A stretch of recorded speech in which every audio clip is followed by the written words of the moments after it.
میرا بندہ نوافل کے ذریعے سے میرا تقرب حاصل کرتا جاتا ہے، یہاں تک کہ میں اس کی آنکھیں بن جاتا ہوں جن سے وہ دیکھتا ہے،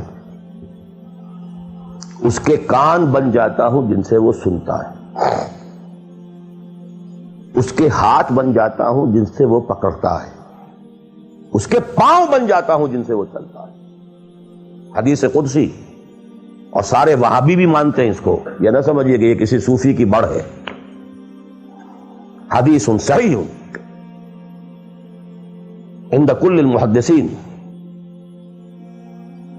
اللہ ہاتھ بن جاتا ہے آپ کا، اللہ پاؤں بنتا ہے آپ کا، اللہ آنکھ بنتا ہے آپ کی، اللہ کان بنتا ہے آپ کا۔ یہ بہت اونچی بات ہے، بہت اونچی بات ہے، بہت اونچی بات ہے، لیکن یہ تقرب بالنوافل کا درجہ کہاں آئے گا؟ جہاں آپ ایک اسلامی نظام کے تحت سانس لے رہے ہیں، جہاں وہ اسلامی نظام نہیں ہے، پہلا فرض تن من دھن اس نظام کو بدلنے کے لیے لگا دینا۔ اگر یہ نہیں ہے تو نماز نہیں ہے، منہ پر دے ماری جائے گی۔ میں جو کچھ کہہ رہا ہوں علی وجہ البصیرت کہہ رہا ہوں، میری پوری زندگی کے مطالعے کا نچوڑ ہے۔ نماز منہ پر دے ماری جائے گی، روزے منہ پر دے مارے جائیں گے۔ You reconcile yourself to that system جو میری بغاوت کے اوپر مبنی تھا۔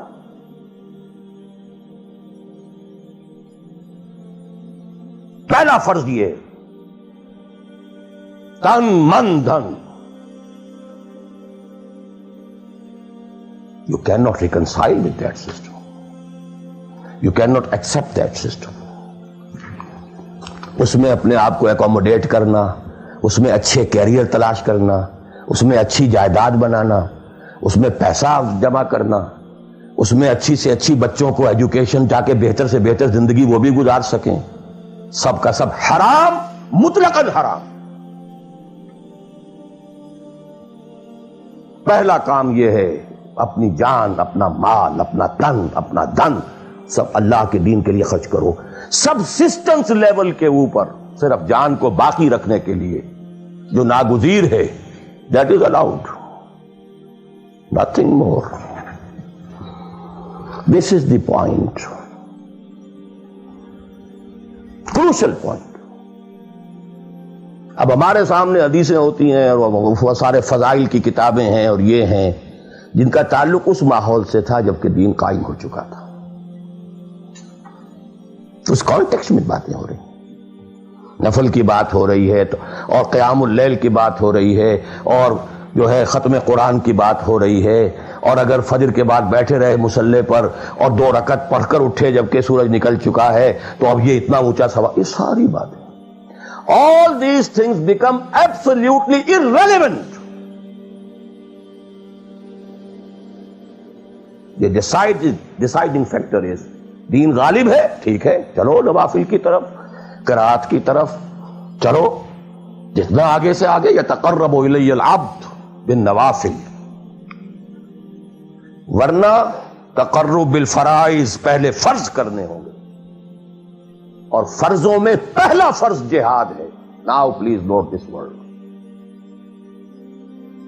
جہاد اصل میں اس جد و جہد کا جامع عنوان ہے، your struggle against that system. لہذا انما المؤمنون الذين آمنوا بالله ورسوله ثم لم يرتابوا وجاهدوا باموالهم وانفسهم في سبيل الله. Integral part of the definition of a مومن۔ اگر زندگی اس سے خالی ہے یا اتنی ہے، بس جتنی ہو جائے نفل کے درجے میں، اصل وقت، اصل دھارا بہ رہا ہے دنیا کی طرف، دنیا کے حصول کے لیے، جتنا پھیل سکیں، جتنا پھل سکیں، جتنا پھول سکیں، جتنی جڑیں گہری جما سکیں، جتنا کچھ اولاد کے لیے چھوڑ کر مر سکیں، جتنا اولاد کو زیادہ سے زیادہ دنیا کی سہولتیں دینے حاصل کرنے کے قابل بنا کر جا سکیں، ساری تو توانائیاں اور ساری قوتیں اور ساری صلاحیتیں اور سارے اوقات تو کپے ہوئے اس میں۔ اچھا آپ کو تھوڑا سا دین کا کام بھی، آخر دھوکہ تو اپنے آپ کو دینا ہی ہے نا.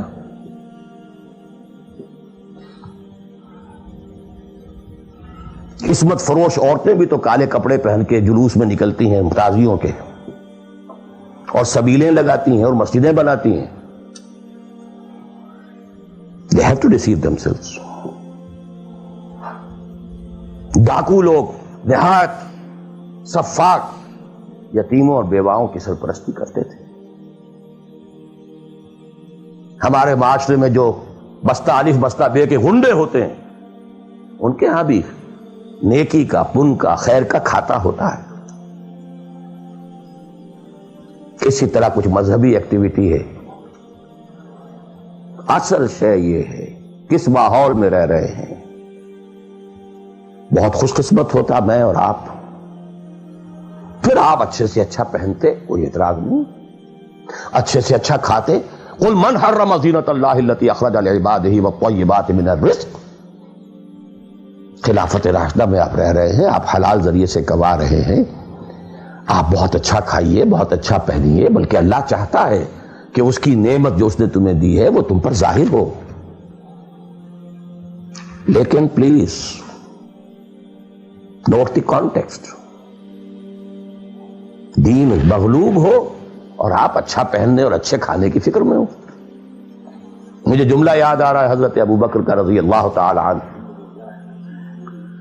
تھوڑا سا مسئلہ ہوا تھا کہ لوگوں نے کہا کہ زکوٰۃ ہم دیں گے لیکن زکوٰۃ ریاست کو نہیں دیں گے، اپنے طور پر خرچ کریں گے. حضرت ابو بکر نے فیصلہ کیا ان کے خلاف جنگ کا.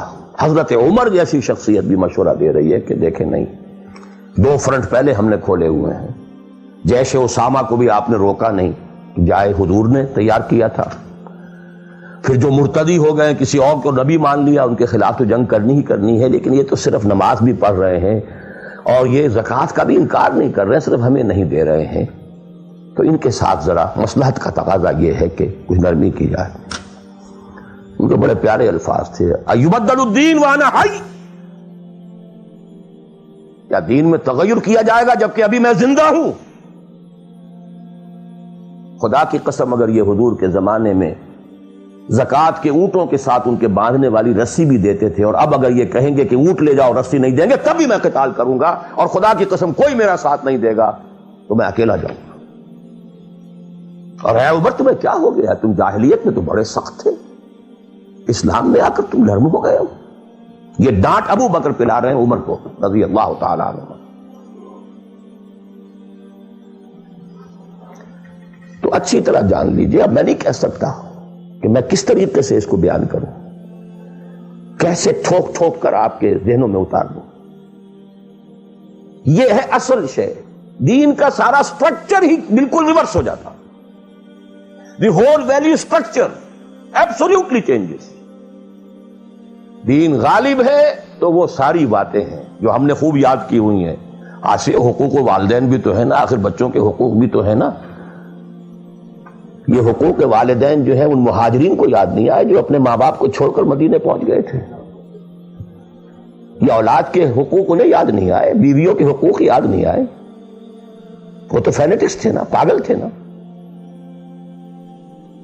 مدینے کے منافقین نے انہیں سفہا کہا تھا، بے وقوف لوگ ہیں یہ. انؤمن کما آمن السفہا. These fools, these fanatics. یہ ساری حدیثیں آپ کو یاد ہیں.